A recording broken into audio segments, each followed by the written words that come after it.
Hi everyone! I'm so excited to be talking to you about one of my favorite time management techniques called the Pomodoro Technique. According to the story, the Pomodoro Technique was named after its originator, who determined that it was more effective to break tasks down into smaller timed chunks. In order to time the chunks, he used one of those old-fashioned crank-style tomato timers, which you may not be old enough to remember, but I do. And Pomodoro is Italian for tomato.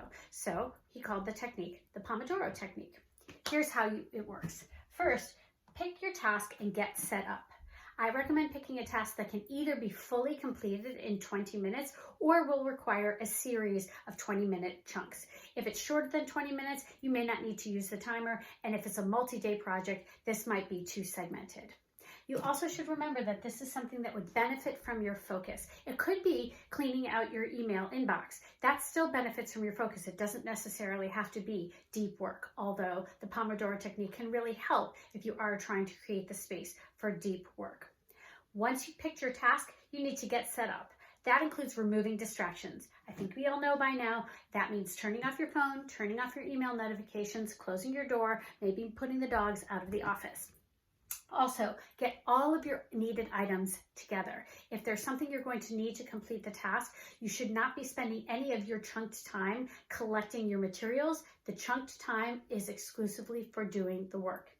Finally, if you have other people around you or you're working in an office, I tell people to ask for privacy. If you tell people about this technique, you can even use the shorthand by telling people, hey, I am Pomodoroing, don't bother me.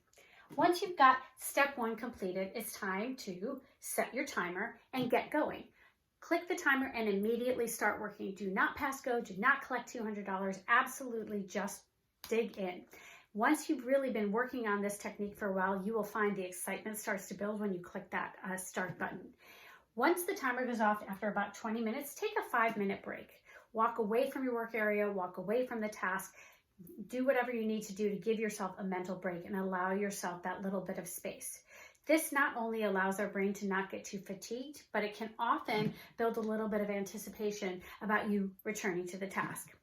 I recommend doing this cycle about 3 times. Historically, the Pomodoro Technique, I believe, has been 4 times before you take a longer break, but I found in our shortened attention span world, about 3 20-minute segments is all that we can handle.